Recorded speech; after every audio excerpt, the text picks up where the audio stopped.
Be ready. 5 seconds.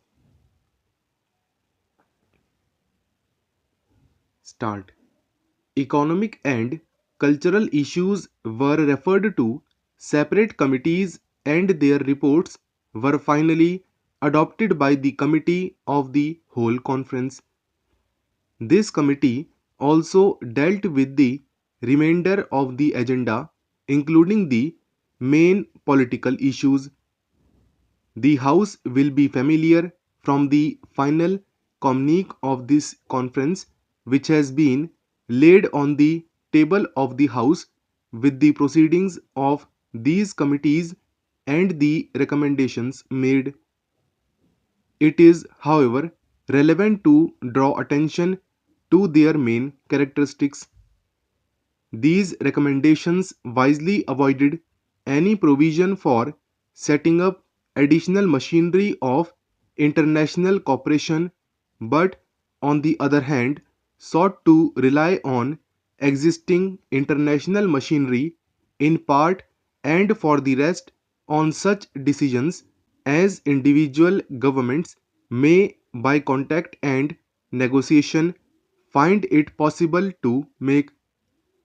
I respectfully submit to the House that in dealings between sovereign governments, this is a wise and practical step to adopt. It is important further to note that all delegations without exception realized the importance of both economic and cultural relations. The decisions represent a breakaway from the generally accepted belief and the practice that Asia, in matters of technical aid, financial or cultural cooperation, and exchange of experience, must rely exclusively on the non Asian world. Detailed recommendations apart the reports of these committees, which became the decision of the conference, proclaim the reaching out of Asian countries to one another and their determination to profit by one another's experience on the basis of mutual cooperation. In the economic field, the subjects dealt with include technical assistance, early establishment of a special United Nations Fund for Economic Development, appointment of liaison officers by participating countries, stabilization of commodity trade and prices through bilateral and multilateral arrangements, increased processing of raw materials, study of shipping and transport problems, establishment of national and regional banks and insurance companies, development of atomic energy for peaceful purposes, and exchange of information and ideas on matters of mutual interest. In the cultural field, the conference similarly dealt with a wide range of subjects, recognizing that the most powerful means of promoting understanding among nations is the development of cultural cooperation.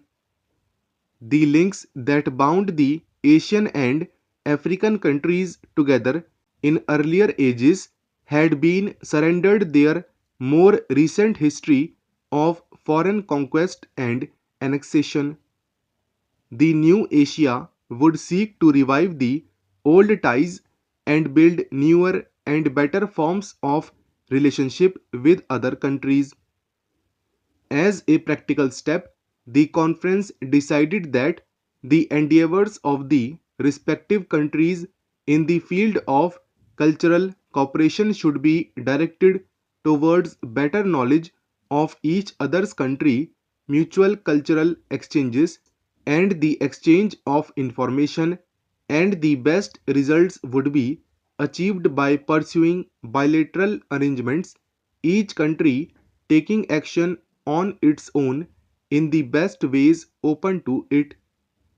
The work of the committee of the whole conference was devoted to problems mainly grouped under the headings of human rights and self-determination, problems of dependent peoples, and the promotion of world peace and cooperation.